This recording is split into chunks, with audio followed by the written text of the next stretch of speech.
Welcome to M J Shakes English academy. विद्यार्थी मित्रांनो, मागच्या लेक्चरमध्ये आपण गोल्डन रूल्स ऑफ इंग्लिश ग्रामरचे एकूण 95 नियम घेतले होते. या लेक्चरमध्ये आपण पुढील नियम घेणार आहोत. तर चला बघूयात गोल्डन रूल्स ऑफ इंग्लिश ग्रामरच्या पुढील नियम. पुढील नियम काय आहे? रूल नंबर 96 काय म्हणतो? नियम क्रमांक 96 काय म्हणतो बघा. रिफ्लेक्सिव्ह प्रोनाउन म्हणजे आत्मवाचक सर्वनाम कोणते कोणते असतात? Myself, ourself, yourself, yourself, himself, itself, themself, oneself कधीच वाक्याचा कर्ता म्हणून येत नाही. म्हणजे हे कधीच वाक्यात सब्जेक्ट म्हणून येत नाही, कर्ता म्हणून येत नाही. का? कारण हे वाक्यात यांना कर्मवाचक सर्वनाम म्हणतात. कर्मवाचक सर्वनाम यांना म्हणतात म्हणून ते कर्त्याचं काम करू शकत नाही.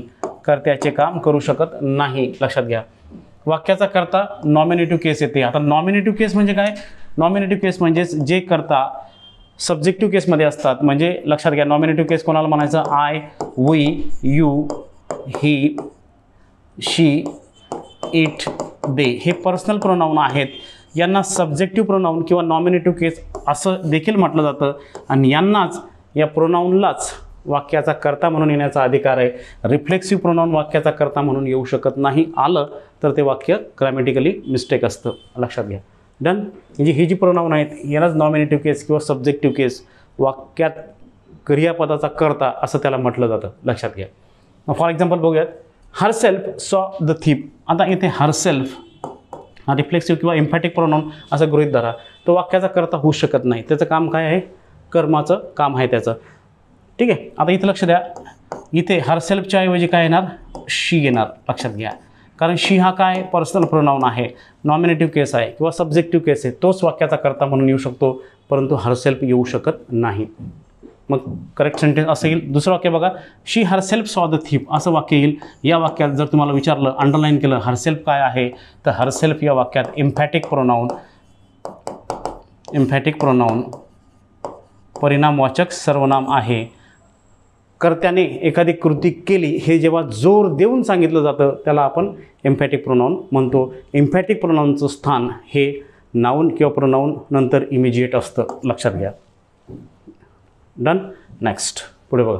आता स्पॉट द एरर आहे. या नियमावर स्पॉट द एरर व्यवस्थित बघा. My sister and myself are please to accept your invitation to dinner. No error. आता हे वाक्य वाचून झालं आपलं. ठीक आहे. आता याच्यात बघा ए सेक्शनमध्ये काय मिस्टेक आहे बघा.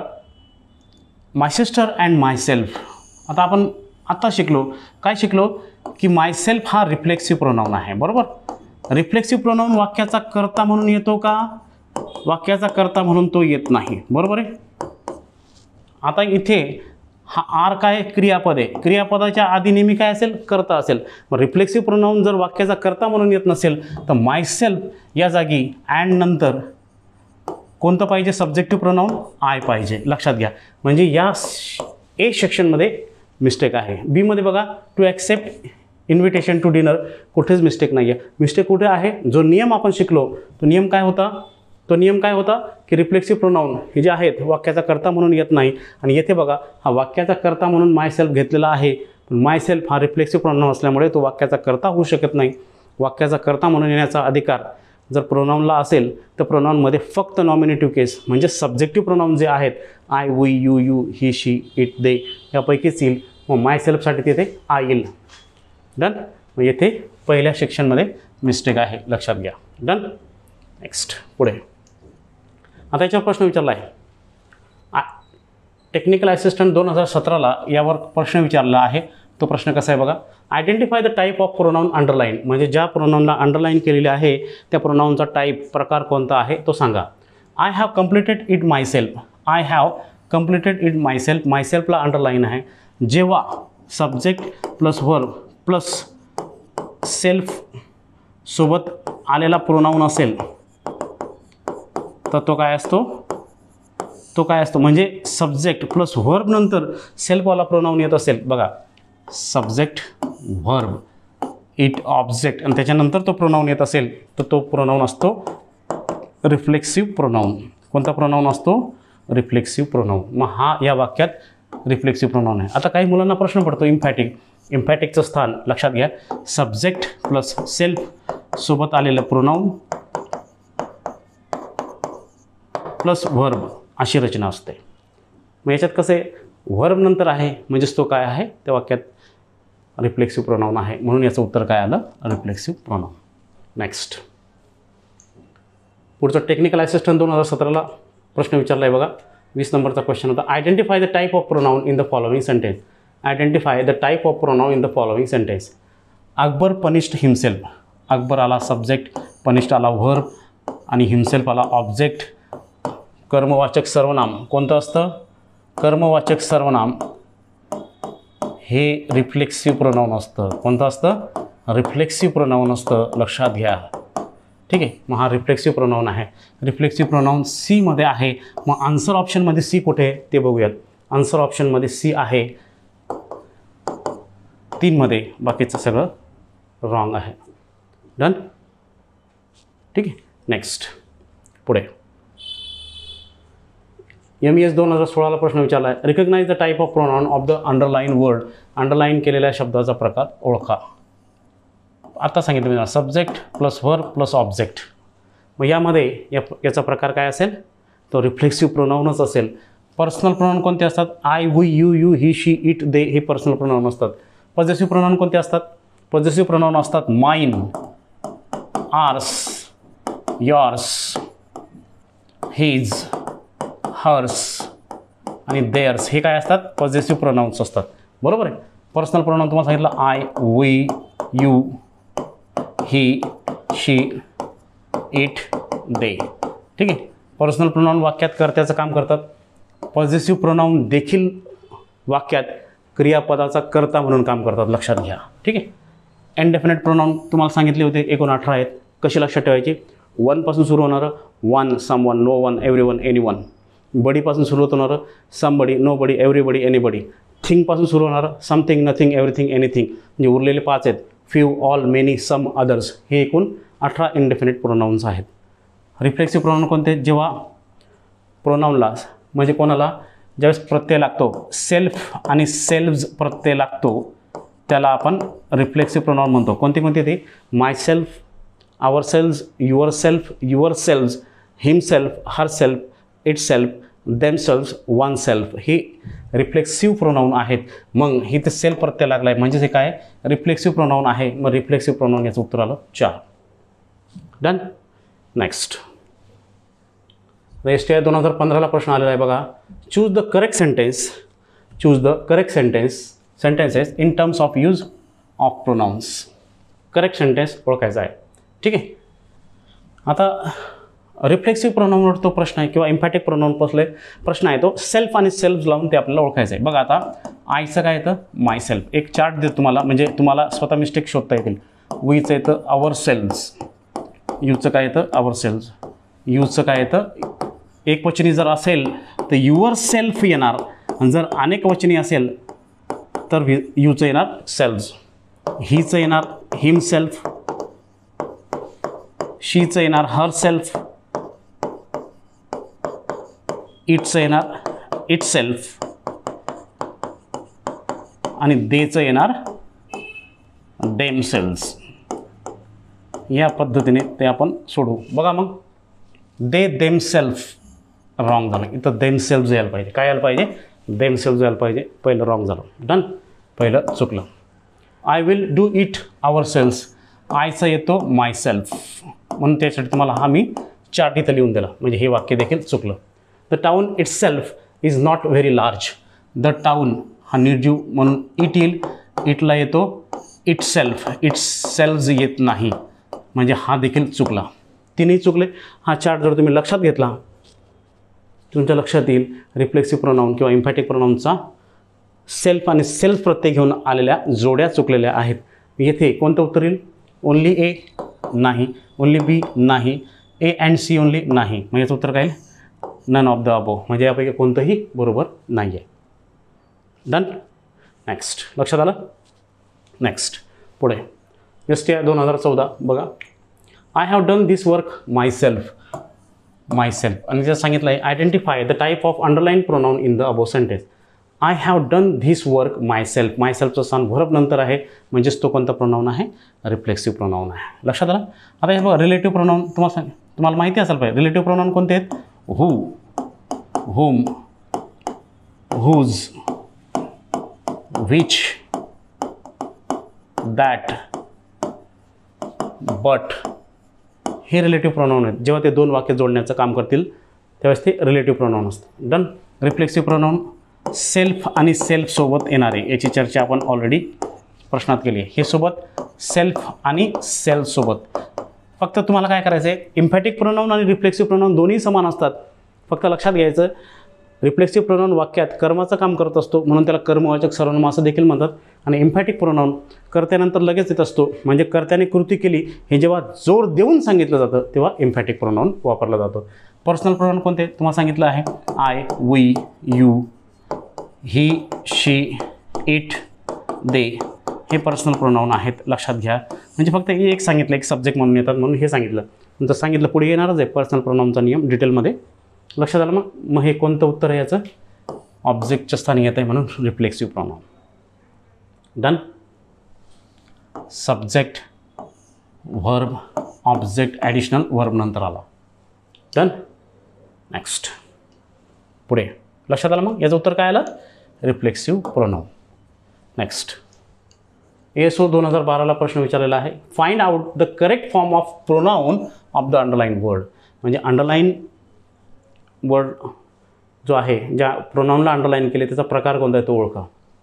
कर्त्यानंतर लगेच सेल्फवाला प्रोनाउन येत असेल तर तो काय असतो, इम्फॅटिक असतो. कर्त्याने एखादी कृती केली जेव्हा हे जोर देऊन सांगितलं जातं तेव्हा तो काय असतो, इम्फॅटिक प्रोनाउन असतो. लक्षात घ्या. रिफ्लेक्सिव्ह प्रोनाउन तुम्हाला माहिती आहे वाक्यात तो कर्माचं काम करतो. इम्फॅटिक प्रोनाउन कर्त्याच्या कृतीवर जोर देतो. लक्षात घ्या. रिलेटिव्ह प्रोनाउन तुम्हाला सांगितलं हू, हुम, हुज, व्हिच, दॅट, बट. आणि डेमॉन्स्ट्रेटिव्ह प्रोनाउन असतात this, that, these, those, such, yonder. Yonder याच्यात यू नाही आहे, लक्षात घ्या. यॉन्डर. ठीक आहे. पण याच्यानंतर काय पाहिजे, व्हर पाहिजे. लक्षात घ्या. याच्यानंतर इमिजिएट काय पाहिजे, व्हर पाहिजे, त्यावेळेस तो प्रोनाउन असेल. मग लक्षात आलं हा कोणता प्रकार झाला, इम्फॅटिक प्रोनाउन त्याचं उत्तर आलं. कारण कर्त्याने कृती केली हे जोर देऊन येथे सांगितलं जात आहे. कर्त्यानंतर त्याचं इमिजिएट स्थान असेल सेल्फ आणि सेल्फचं तर तो इम्फॅटिक प्रोनाउन असतो. लक्षात घ्या. मग या प्रश्नाचं उत्तर आलं 2, इम्फॅटिक प्रोनाउन. आता विद्यार्थी मित्रांनो पुढचा नियम बघा. नियम क्रमांक 96 नंबरचा नियम तुम्हाला अतिशय व्यवस्थित कळला असेल. आता मी तुम्हाला बोललो की पर्सनल प्रोनाउनचा नियम पुढे येणार आहे. आता याबद्दल आपण डिटेल चर्चा करूयात. आता बघा, पर्सनल प्रोनाउन पुरुषवाचक सर्वनाम काय असतात ते बघूयात आपण. स्टँड फॉर 3 पर्सन्स असतात ते. पुरुषवाचक सर्वनाम 3 प्रकारचे पुरुष दर्शवतात, फर्स्ट पर्सन, सेकंड पर्सन आणि थर्ड पर्सन. आता फर्स्ट पर्सनमध्ये काय काय येतं बघा, I, we, mine, myself, we, us, our, ours, ourself. म्हणजे तुम्हाला लक्षात आलं की मी ऑलरेडी हा चार्ट घेतला होता. हा चार्ट मी तुम्हाला नंतर थोडक्यात हा चार्ट सांगतो. मी तुम्हाला चार्ट बनवून देतो. सेकंड पर्सन काय, you, your, yours, yourself, yourself. Third person he, him, his, himself, she, her, her, herself, they, them, their, themself. आता मी याचा एक चार्ट तुम्हाला बनवतो, तो जास्त लक्षात येईल तुम्हाला.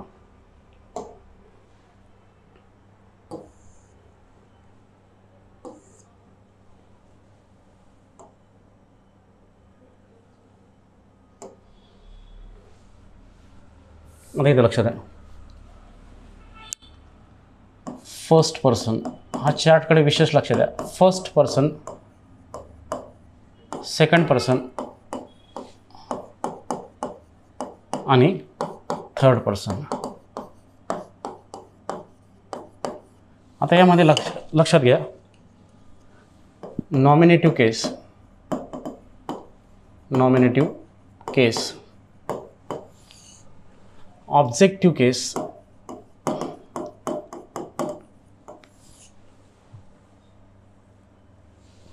पॉझेसिव्ह केस आणि चौथा आहे रिफ्लेक्सिव्ह. हे लक्षात घ्या म्हणजे तुमच्या लक्षात येईल. ठीक आहे. नॉमिनेटिव्ह केस. आता इथे आपण घेणार आहे आय, बरं का. प्रथम पोषक आहे आय. याचा ऑब्जेक्ट काय येणार, ऑब्जेक्ट काय येणार याचं एक लक्षात घ्या.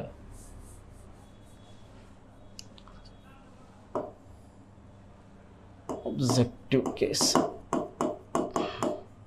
ठीक. आयचं आलं मी, पॉझेसिव्ह याचं आलं आवर, याचं रिफ्लेक्सिव्ह काय आलं. आता इथे पॉझिटिव्हमध्ये 2 घ्यायचे आहेत आपल्याला. आवर्स म्हणजे पॉझिटिव्ह ॲडजेक्टिव्ह पॉझिटिव्ह प्रोनाऊन लक्षात घ्या. आणि याचं रिफ्लेक्सिव्ह काय येईल, माय सेल्फ म्हणजे तुमच्या ॲट अ टाईम लक्षात येईल. आय कर्ता म्हणून येणार, मी ऑब्जेक्ट म्हणून येणार. याचं स्थान नेहमी क्रियापदानंतर असेल, ट्रान्झिटिव्ह वर्ब नंतर असेल. आवर याचं स्थान नेहमी नामाआधी असेल. आवर्स याचं स्थान नेहमी एकटं असेल किंवा क्रियापदाच्या आधी असेल लक्षात घ्या. माय सेल्फ याचं स्थान हा जर रिफ्लेक्सिव्ह प्रोनाउन असेल तर याचं स्थान क्रियापदानंतर असेल, कर्मवाचक सर्वनाम म्हणून लक्षात घ्या. आता याच्यात वी सब्जेक्ट म्हणून येणार, अस ऑब्जेक्ट म्हणून येणार. इथं काहीतरी गडबड झाली, इथे माय पाहिजे होता लक्षात घ्या. माईन असं पाहिजे होतं, सॉरी. माईन लक्षात घ्या. अस, आवर्स आणि अनेक वचनी आहे म्हणून इथे येणार आवर सेल्स लक्षात घ्या. म्हणजे आम्ही म्हणतो आय म्हणजे मी म्हणजे मला, माय म्हणजे माझा, माझी, माझे. माईनचा पण अर्थ तोच असतो जो मायचा असतो, फक्त वापरामध्ये फरक आहे. आणि मायसेल्फ म्हणजे मी स्वतः, फरक लक्षात घ्या. वी म्हणजे आम्ही, अस म्हणजे आम्हाला, आवर म्हणजे आमचा, आमची, आमचे. आवर्सचा पण तोच अर्थ होतो. आणि आवर सेल्फ म्हणजे आम्ही स्वतः असा त्याचा अर्थ आहे. पुढे यू हा कर्ता म्हणून येईल. हा दुसरा जो यू आहे हा कर्म म्हणून आला. युअर हा नेहमी नाऊनच्या आधी येईल. हा यॉर्स हा नेहमी वाक्यात एकटा येईल किंवा तो क्रियापदाच्या आधी येऊ शकतो कर्ता म्हणून. युअर सेल्फ आणि युअर सेल्फ्स एक वचनी असेल तर युअर सेल्फ, अनेक वचनी असेल तर युअर सेल्फ. पण एक गोष्ट लक्षात घ्या, यू एक वचनी असो की अनेक वचनी असो, क्रियापद नेहमी अनेक वचनीच येतं लक्षात घ्या. ठीक आहे, हा यू झाला. आता इथे हिचं द्वितीय येणार हिम, हिज. इथं विशेष लक्ष द्या, दोन्ही सारखे आहेत. म्हणजे पॉझिटिव्ह ॲडजेक्टिव्ह पण सारखं आहे, पॉझिटिव्ह प्रोनाऊन देखील सारखं आहे. आणि इथे येणार हिमसेल्फ. इथे काय येणार, हिमसेल्फ. पुढे लक्षात घ्या, थर्ड पर्सन शी आहे. शीचं काय येणार, ऑब्जेक्टिव्ह केस हर येणार, पॉझिटिव्ह केस येणार हर, प्रोनाऊन येणार हर्स आणि रिफ्लेक्सिव्ह प्रोनाऊन हर सेल्फ. नंतर मी मराठीत एक्सप्लेन करतो. इट याचा येणार इट, याचा येणार इट्स. पॉझिटिव्ह प्रोनाऊन म्हणून इट्स वापरत नाही याची नोंद घ्या. आणि पुढे येणार इट सेल्फ. डन.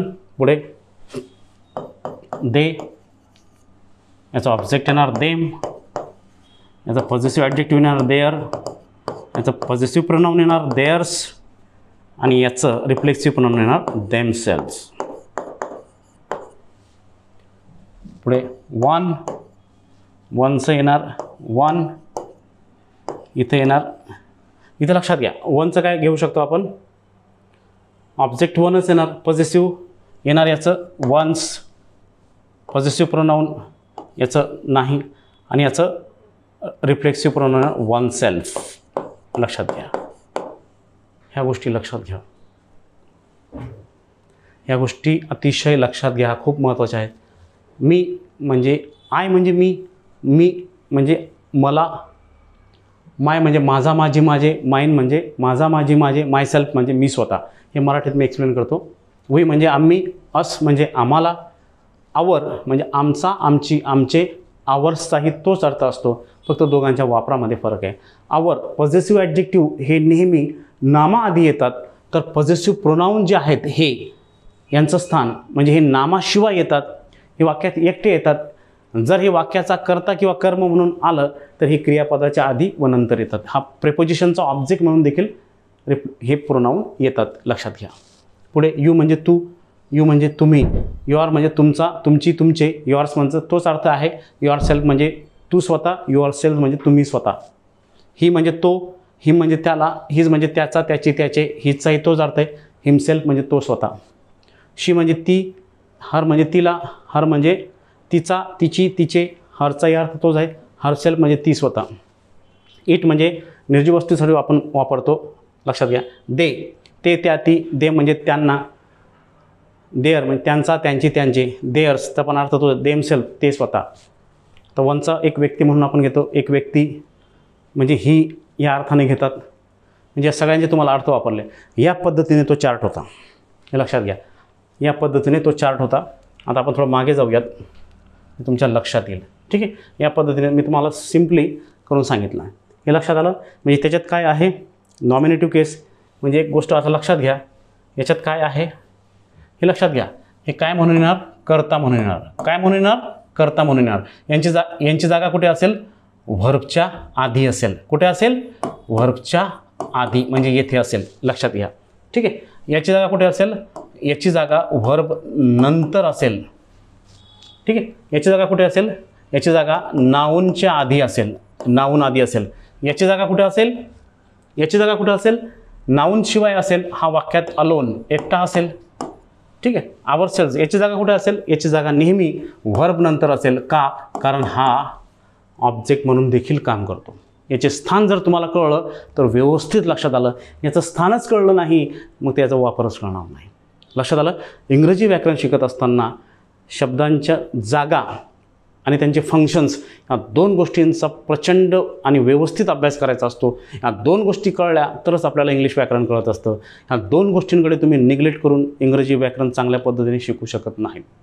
लक्षात आलं. नेक्स्ट, आता पुढे बघा. आता प्रोनाऊनचा क्रम सांगितला आहे. जेव्हा आपण ॲडने विविध प्रोनाऊन जोडतो त्याचा क्रम कसा असतो ते आपण बघत आहोत. सामान्य परिस्थितीत जेव्हा दोन किंवा दोनपेक्षा अधिक सिंग्युलर पर्सनल प्रोनाऊन. आता सिंग्युलर पर्सनल प्रोनाऊन शिकलात तुम्ही. I, we, you. सिंग्युलर कोणते कोणते आहेत, याच्यात आय आपण सिंग्युलर धरूया, ही धरूया, शी धरूया. बरोबर आहे, हे सिंग्युलर आहे. यू पण एक सिंग्युलर धरूया. हे आहेत दोन किंवा दोनपेक्षा अधिक सिंग्युलर पर्सनल प्रोनाऊन एका सेंटेन्समध्ये येत असतील तर त्यांचा क्रम काय असतो, 231. 231 म्हणजे समजून घ्या. तुम्ही म्हणाल की सर आता इंग्लिश शिकवता गणिताकडे कसे निघून गेले. आलं का लक्षात. हा सेकंड जो आहे, सेकंड म्हणजे कोणता, यू. हा थर्ड जो आहे, बरोबर आहे, म्हणजे थर्ड पर्सन म्हणतो ना आपण, ही, शी, दे. बरोबर आहे, थर्ड. आणि हा जो फर्स्ट आहे तो फर्स्ट पर्सन आहे. आलं का लक्षात. काय आहे तो, फर्स्ट पर्सन, तो आहे आय, वी. लक्षात आलं का. 231 म्हणजे कसं आहे, सेकंड म्हणजे काय, यू. दोन म्हणजे यू. थर्ड म्हणजे काय, ही, शी, दे यापैकी असेल. आणि फर्स्ट म्हणजे काय, आय आणि वी. 231 कळलं का तुम्हाला. क्रम कसा असेल, सेकंड पर्सन, थर्ड पर्सन आणि फर्स्ट पर्सन असा क्रम असतो. तो काय दर्शवतो, बॅड सेन्समध्ये तो असा क्रम असतो. लक्षात घ्या. हा सेन्स जो आहे, हा गुड सेन्सचा क्रम आहे बरं का. हा गुड सेन्सचा क्रम आहे. कोणता, 231. आणि 123 जो आहे हा काय असतो, बॅड सेन्ससाठी असतो. लक्षात घ्या. हा गुड सेन्समध्ये आहे 231. हा जो आपण क्रम वापरतो कोणता, सेकंड, थर्ड आणि फर्स्ट, हा जो क्रम वापरतो आपण हा कोणता असतो, गुड सेन्समध्ये असतो. गुड सेन्स म्हणजे काय, एखादी चांगली गोष्ट. गुड सेन्समध्ये काय, एखादी चांगली गोष्ट, चांगली ॲक्टिव्हिटी, चांगली क्रिया ती गुड सेन्समध्ये येते. गुड सेन्समध्ये काय क्रम असतो, 231. तर बॅड सेन्समध्ये काय असतो, 123 म्हणजे फर्स्ट पर्सन, सेकंड पर्सन आणि थर्ड पर्सन. जर तुम्हाला आयचं स्थान अँड नंतर असेल तर तो गुड सेन्स असतो. लक्षात घ्या. ठीक आहे, हे लक्षात आलं. म्हणजे तुम्हाला first person, second person, third person या प्रोनाऊनवरून लक्षात आलं असेल. थोडं मागे जाऊयात, हे लक्षात घ्या. फर्स्ट पर्सन कोणतं आहे, आय, वी आहे. सेकंड पर्सन कोणतं आहे, यू आहे. Third person he, she, it आहे. याचा संबंध याच्यात येत नाही, लक्षात घ्या. ठीक आहे. नेक्स्ट, पुढे बघा मग. तर याच्यात काय सांगितलं आहे की सामान्य परिस्थितीत जेव्हा दोन किंवा दोनपेक्षा अधिक सिंग्युलर प्रोनाऊन एकाच सेंटेन्समध्ये येत असतील तर त्यांचा क्रम 231 असतो. कशासाठी, गुड सेन्ससाठी. इथं गुड सेन्स लिहायला राहून गेला वाटलं. गुड सेन्ससाठी त्याचा क्रम काय असतील, गुड सेन्ससाठी त्याचा क्रम 231 असतो. या उलट बॅड सेन्समध्ये असतील तर त्याचा क्रम 123 असतो. गुड सेन्स इथं लिहायचा राहून गेला. मी तुम्हाला PPT क्लिअर करून दिली त्याची. ठीक आहे. हां, आता बघा एकवचनी सिंग्युलर कोणते कोणते आहेत, आय आहे, यू आहे अँड ही आहे. आय, यू अँड ही म्हणजे हा काय झाला, 123. प्रथम पुरुषी म्हणजे आय आला, द्वितीय पुरुषी म्हणजे यू आला आणि तृतीय पुरुषी म्हणजे ही आला. लक्षात आलं का हे 123. ठीक आहे. आणि आता अनेकवचनी, हेच अनेकवचनी कोणते आहेत हे बघा. हा बॅड सेन्सचा क्रम आहे, एकवचनी आणि अनेकवचनी सांगतोय. आता हा प्रथम पुरुषी म्हणजे एक, हा द्वितीय पुरुषी आणि हा तृतीय पुरुषी. 1, 2, 3. पण हे काय आहेत, हे काय आहेत, प्ल्युरल आहेत. हे काय आहेत, प्ल्युरल आहे. हे सिंग्युलर आहे. लक्षात आलं याचा क्रम. डन. नेक्स्ट, आता याच्यात बघा गुड सेन्स आणि बॅड सेन्स. परत एकदा मी सांगतो, गुड सेन्स मध्ये याचा क्रम कसा असेल 231, म्हणजेच यू, ही अँड आय असा क्रम असेल, बरोबर. बॅड सेन्समध्ये थोडक्यात लक्षात ठेवा, बॅड सेन्समध्ये क्रम कसा असेल 123, म्हणजेच आय, यू अँड ही, बरोबर. हा एकवचनी आहे, एकवचनी आहे. अनेकवचनी कसं असेल, जर अनेकवचनी आपण इथे म्हटलं यू, दे, वी, लक्षात आलं, बरोबर आहे ना. पुढे येथे कसं येईल, म्हणजे तीच पद्धत. आयचं बॅडमध्ये कसं येईल, वी, यूला यू आणि इथे हिला दे. हा अनेकवचन आहे, लक्षात आलं. एक वचन अनेक वचन लक्षात घ्या, ह्या गोष्टी तुम्हाला क्लिअर होतील. डन. मग वाक्य बघायचं, त्यामध्ये गुड सेन्स आहे का बॅड सेन्स आहे, कोणती ॲक्टिव्हिटी दिसते. I, you and Rekha were classmates. Were classmates म्हटला म्हणजेच गुड सेन्स आहे. गुड सेन्स सिंग्युलर तिथे दिलं आहे, मग सिंग्युलरमध्ये गुड सेन्स काय असलं पाहिजे 231, यू, ही अँड आय. क्रम चुकला आहे, बरोबर ना, क्रम चुकला आहे ना. म्हणजे हे क्रम कसा पाहिजे होता इथं लक्षात घ्या. कुठे क्रम चुकला आहे ते बघूयात आपण. वाक्य कशाचं आहे, गुड सेन्स आहे. मग इथं बघा आय, यू अँड रेखा, याऐवजी हे वाक्य कसं पाहिजे, यू, रेखा अँड आय, हे वाक्य असं पाहिजे. कारण काय, गुड सेन्स आहे ना. 231 बरोबर आहे. 2 गृहीत धरला तर कोण येणार, यू येणार. 31चा 3 गृहीत धरला, थर्ड पर्सन कोण आहे, रेखा आहे. मग फर्स्ट पर्सन कोण आहे, आय आहे, तो अँड नंतर येणार, बरोबर आहे. असा क्रम असायला हवा, यू, रेखा अँड आय, कारण गुड सेन्स आहे. मग क्रम येथे चुकला आहे. क्रम कसा पाहिजे, यू, रेखा अँड आय असं पाहिजे. इथे चुकलं आहे, बाकीचं सगळं बरोबर आहे. लक्षात आलं.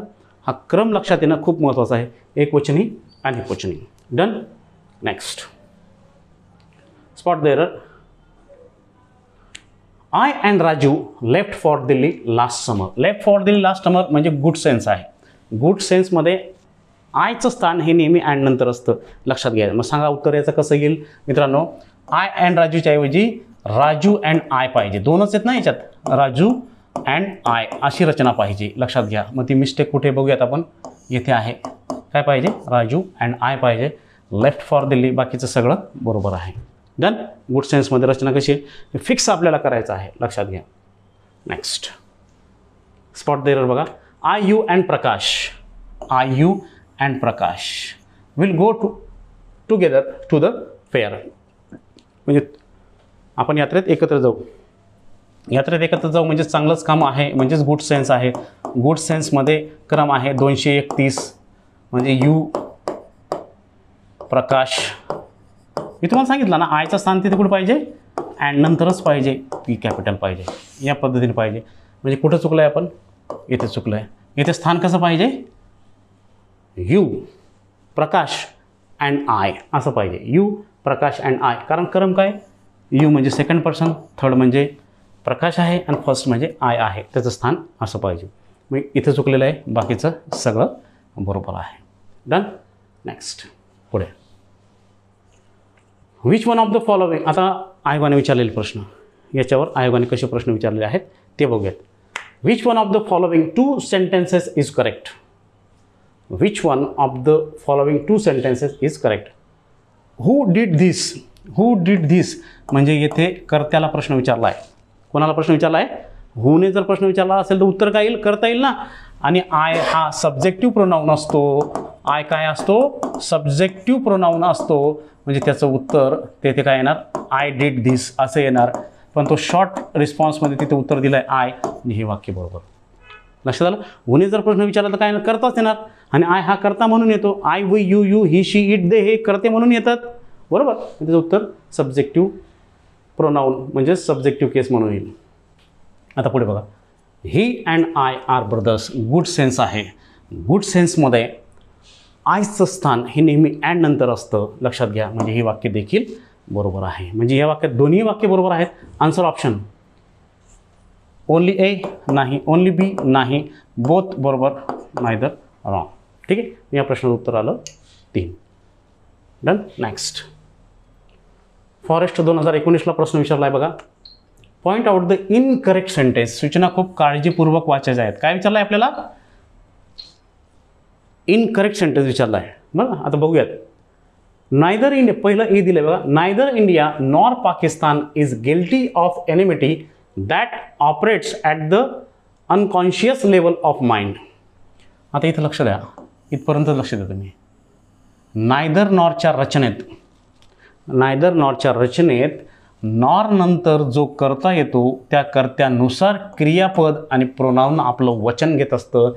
नॉर नंतर पाकिस्तान हा कर्ता आलेला आहे, तो एकवचनी आहे म्हणून ते इज आला आहे, म्हणजे दिलेलं वाक्य 100% बरोबर आहे. लक्षात आलं? ठीक आहे.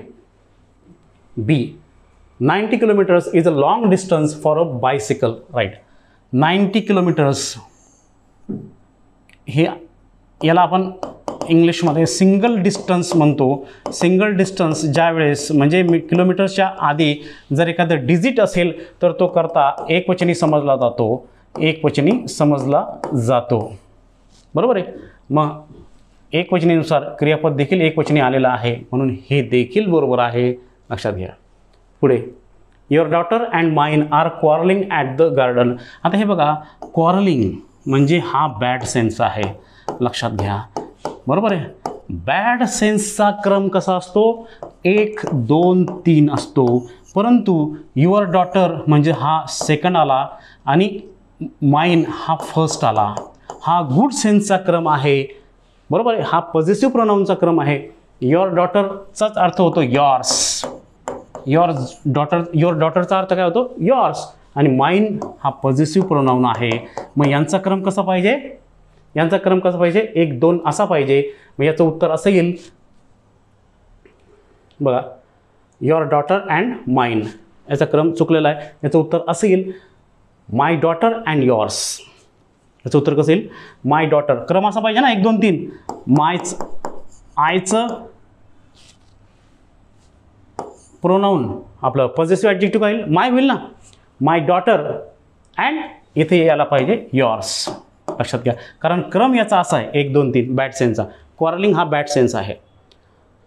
क्वारलिंग हा काय? बॅड सेन्स आहे. आता आपण थोडं मागे जाऊयात म्हणजे तुमच्या लक्षात येईल. बघा, आपण कुठे बघितलं होतं ते, हे बघा इथे लक्षात द्या.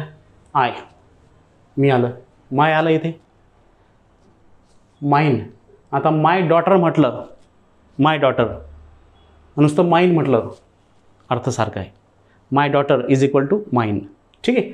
Your daughter is equal to yours. लक्षात आलं? ठीक आहे. चला मग पुढे. मग याचं उत्तर काय आलं? याचं देखील चुकलं. मग याचं उत्तर यायला पाहिजे होतं, my daughter and yours are quarrelling at the garden. Bad sense या. ठीक आहे. मग याचं उत्तर बघूयात आता. दोन्ही बरोबर, एक चुकलं आहे, सी. एक बाकी अजून. Gandhi was one of the best leaders.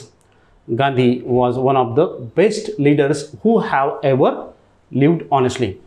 Gandhi was one of the best leaders. Superlative डिग्रीमध्ये लक्षात घ्या. सुपरलेटिव्ह डिग्रीचं जर वाक्य असेल आणि तेथे जर तुम्हाला रिलेटिव्ह प्रोनाउन वापरायचं सांगितलं असेल तर तेथे दॅट येतो, हू येत नाही. लक्षात घ्या. रचना लक्षात घ्या. ऑल नंतर जर तुम्हाला रिकामी जागा असेल तर तेथे दॅट भरायचा. रिलेटिव्ह प्रोनाउन म्हणून दॅट. किंवा आणखी एक एक्सप्रेशनला इट इज असेल, इट वॉज असेल, फ्यू असेल, लिटल असेल, एनिथिंग असेल, नथिंग असेल, द ओनली असेल किंवा एनी असेल. याच्यानंतर जर रिलेटिव्ह प्रोनाउन भरायला सांगितला ह्या सगळ्या एक्सप्रेशन नंतर तर तेथे दॅट येतो. आणि सुपरलेटिव्ह डिग्रीमध्ये जर रिलेटिव्ह प्रोनाउन भरायचा सांगितला तर तेथे देखील रिलेटिव्ह प्रोनाउन म्हणून काय येतो? दॅट येतो. ह्याची नोंद घ्यावी. हे सगळे एक्सप्रेशन बघा, याच्यानंतर दॅट येतो. All that glitters is not gold. आलं लक्षात? हां, it is, it was, few, little, anything, nothing, the only, any किंवा सुपरलेटिव्ह डिग्रीमधलं जर सुपरलेटिव्ह ॲडजेक्टिव्ह असेल आणि तिथे जर रिलेटिव्ह प्रोनाउन वापरायचा सांगितला तर तिथं काय येतो? दॅट येतो. मग याच्यात बघा, काय चुकलं? सी आणि डी चुकलं आहे याच्यामध्ये, बरोबर आहे ना? सी आणि डी त्यांनी तेच विचारलं आहे ना, काय इनकरेक्ट कोणते आहेत? सी आणि डी हे काय आहेत? इनकरेक्ट आहेत. ए बी नाही, एक बी करेक्ट आहे, सी आणि डी हे इनकरेक्ट आहेत, मग बाकीचं बरोबर आहे. लक्षात आलं? नेक्स्ट पुढे रूल नंबर 98.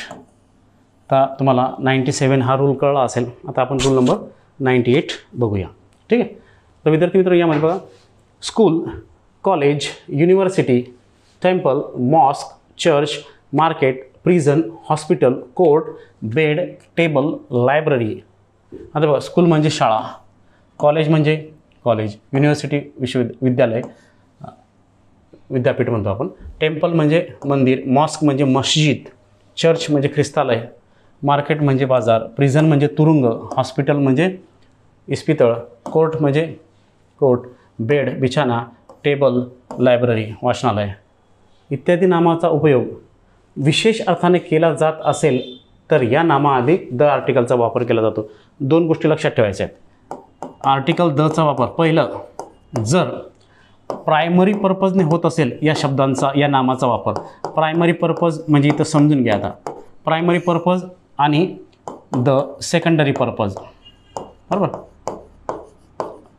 सेकंडरी पर्पज काय फरक आहे? प्रायमरी पर्पज हे जे शब्द आहेत कोणते? स्कूल, कॉलेज, युनिव्हर्सिटी यांचा प्रायमरी पर्पज काय आहे?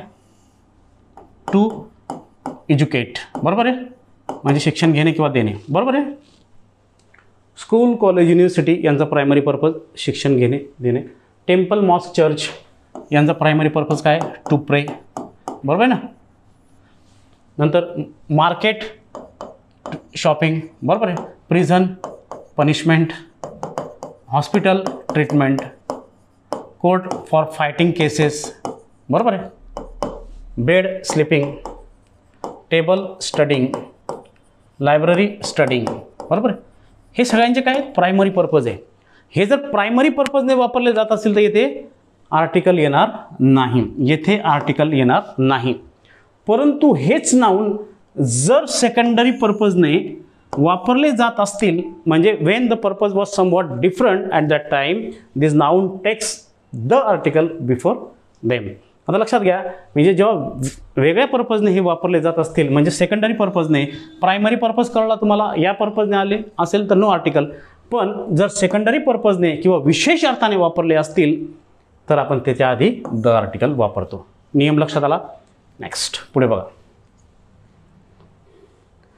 We go to temple on Monday, primary purpose, लक्षात आलं? टू प्रेयर, हा ना, for prayer, primary purpose, no article, बरोबर.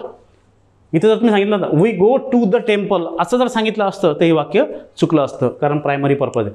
I go to bed early, primary purpose to sleep, no article, बरोबर, primary purpose. Next spot there बघा पुढचं. He has been sent to the prison several times but he has not shown any sign of improvement in his conduct, no error.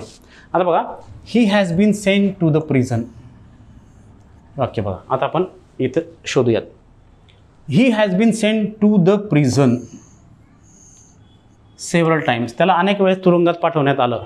Primary purpose आहे, purpose is primary, so येथे the यायला नको, कारण इथे prison हे primary पर्पजने वापरले. जर मी सांगितलं I went to the prison to see the jailer, तर हे वाक्य बरोबर आहे, कारण मी स्वतः शिक्षा भोगण्यासाठी गेलो का? नाही, मी जेलरला भेटण्यासाठी गेलो, त्यावेळी द बरोबर येईल. पण हा शिक्षा भोगण्यासाठी गेलेला अनेक वेळा, म्हणजे प्रायमरी पर्पज आहे, इथे द आर्टिकल यायला नको, बाकीचं सगळं बरोबर आहे. डन, इथे द यायला नको, कारण आपला नियम काय म्हणतो? आपला नियम काय म्हणतो? School, college, university, temple, mosque, church, market, prison, hospital, court, bed, table, library इत्यादी नामाचा उपयोग विशेष अर्थाने केला जात असेल किंवा सेकंडरी पर्पजने केला जात असेल, Wien the purpose is somewhat different, त्यावेळेस आपण द आर्टिकल वापरतो. परंतु येथे पर्पज काय आहे का? डिफरंट आहे का? नाही, पनिशमेंटच आहे. Jail means, prison means for punishment, म्हणजे प्रायमरी पर्पज आहे, तिथं द आर्टिकल यायला नको, परंतु आला होता, म्हणून ए सेक्शनमध्ये मिस्टेक आहे. डन. नेक्स्ट स्पॉट देअर बघा पुढचं. I go to the bed, I go to the bed at 8 o'clock every night, daily action आहे, प्रायमरी पर्पज आहे, so there should be no article. ठीक आहे. आता बघा मग आय गो, बरोबर आहे. टू द बेड, इथे द नको, कारण प्रायमरी ॲक्शन आहे, प्रायमरी पर्पज आहे, म्हणून बी ह्या सेक्शनमध्ये मिस्टेक आहे. डन. नेक्स्ट पुढे स्पॉट देअर बघा. She went to the bed, mistake आहे इथे पण. चला जास्त याच्यात वेळ घालवायची गरज नाही. टू द बेडमध्ये मिस्टेक आहे कारण प्रायमरी पर्पज आहे, लक्षात घ्या. ठीक आहे. आता डिपार्टमेंटल PSI 2011ला हा प्रश्न विचारला आहे बघा. Choose the correct article from the following to fill in the blank. He went to dash dash church to see the carvings. Carvings म्हणजे चर्चच्या बाहेर जे नक्षी बनवलेली असते, आकृती काढलेली असते, त्याला कार्विंग्ज असं म्हणतात, लक्षात घ्या. मग तो चर्चमध्ये गेला, कशासाठी गेला? प्रार्थनेसाठी गेला का? नाही, तो कार्विंग्ज पाहण्यासाठी गेला. म्हणजे इथे चर्चचा वापर विशेष अर्थाने केला आहे, म्हणून इथे द आर्टिकल येईल विशेष अर्थाने. He went to the church to see the carvings. अलग लक्षात. मग इथे नो आर्टिकल नाही, ॲन नाही, ए नाही, द येईल. विशेष अर्थाने येथे वापर आहे, म्हणून इथे काय येईल? द येईल. डन. नेक्स्ट STI 2014ला प्रश्न विचारला आहे बघा. Identify the correct sentences. प्रश्न वाचणं खूप सिस्टमॅटिक वाचणं, प्रश्न व्यवस्थित वाचणं खूप गरजेचं आहे, लक्षात घ्या. ए मधील fish and chips is not my favourite meal. Fish and chip is a one concept subject. One concept means singular subject. Singular subject. आता जर आपण म्हटलं fish and chips is equal to breakfast, आपण idli and sambar breakfast, लक्षात. दाल and rice meal असं म्हणतो. Fish and chips one subject आहे तिथे, मग तिथे क्रियापद पण काय येईल? एक वचन येईल. ते आलं हे वाक्य बरोबर, म्हणजे हे वाक्य बरोबर आहे. Pen and ink has been displaced by the ball point. आता पेन अँड इंक हा पण एकच घटक आहे, बरोबर आहे, वन कॉन्सेप्ट आहे. ब्रेड अँड वॉटर म्हणजे हे प्रमुख अन्न आहे, कुठलं? जेलमधलं. म्हणजे हा पण एकच भाग झाला. म्हणजे जेवण मील असेल, ब्रेकफास्ट असेल, वन कॉन्सेप्ट असेल, तर ह्या काय येणार? सिंग्युलर येणार. काय येणार? सिंग्युलर येणार, लक्षात घ्या. मग हे तीनही वाक्य बरोबर आहेत. मग कुठे बघा, त्यांनी काय सांगितलं? करेक्ट सेंटेन्स म्हटलं आहे. करेक्ट सेंटेन्स म्हटलं आहे तर हे उत्तर येईल, बाकीचं बघायची गरज नाही. आलं का लक्षात? डन. नेक्स्ट पुढे आन्सर ऑप्शन इथं लक्षात आहे बघा. 3 आहे, म्हणजे 3 एकच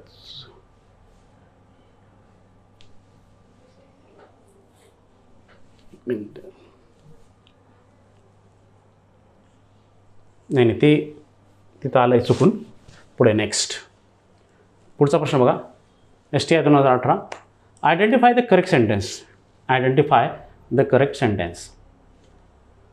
त्यामध्ये बघा द गर्ल्स, करेक्ट सेंटेन्स म्हटलं आहे बरं का, इथं लाल करायचं राहिलं आहे. The girls have got a unique opportunity. A unique opportunity वाक्य बरोबर आहे. युनिक लक्षात घ्या. या नामाचा उच्चार, युनिक म्हणजे या यूचा उच्चार जरी स्वराने झाला, उच्चार कशाने होतो याचा? याचं सुरुवात जरी स्वराने झालेली असेल, स्वराने काय झाले? सुरुवात, बरोबर आहे. परंतु याचा उच्चार कसा आहे? व्यंजनासारखा आहे. उच्चार कसा आहे? व्यंजनासारखा. म्हणजे कसं तुम्हाला आता दाखवतो. कसं? यू, हा यू आहे. याला जर तुम्ही मराठीत लिहायला सांगितलं तर हा असा येतो, आणि याला जर तुम्ही इंग्लिशमध्ये लिहिलं तर हा असा येतो. मग याच्यात पहिलं जर लेटर वाय, हा स्वर आहे की व्यंजन आहे? वाय स्वर की व्यंजन?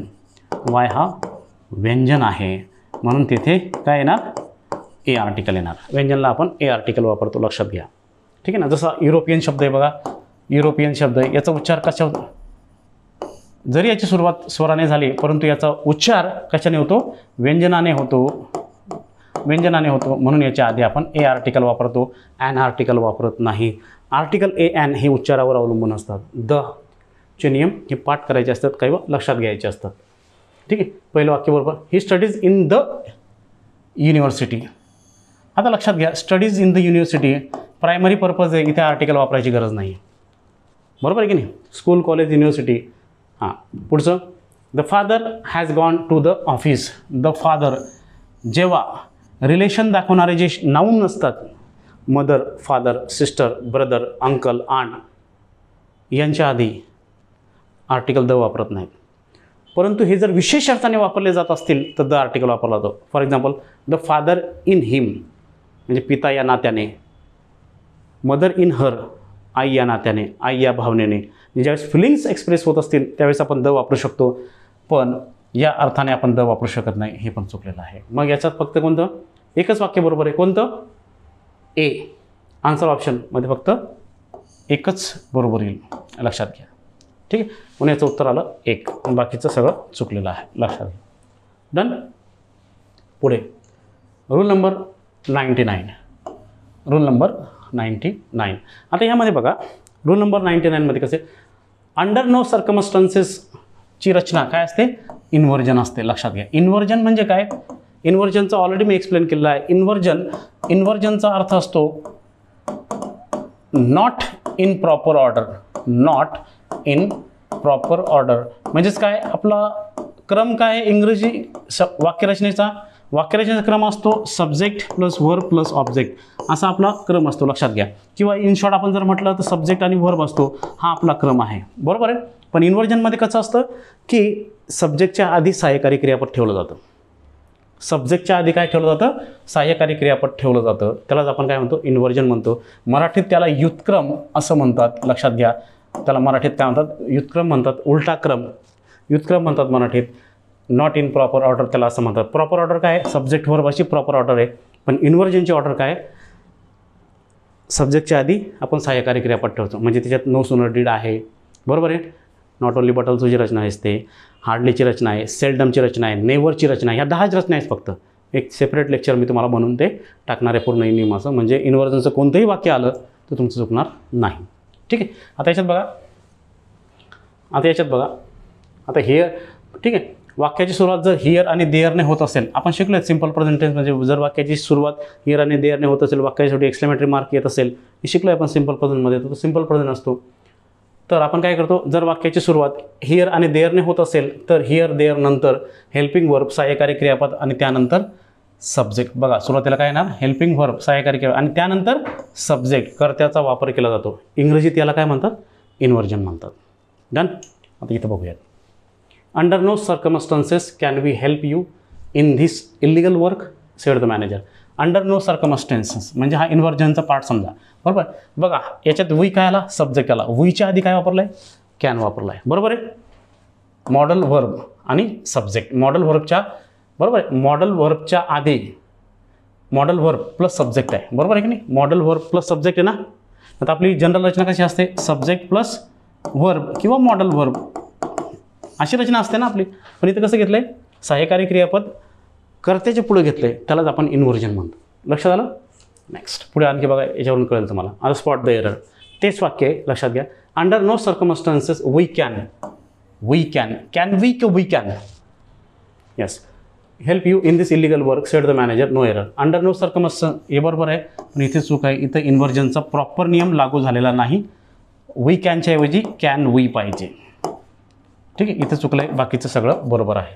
तर ते नियम पाहता क्षणी तुमच्या लक्षात येतं.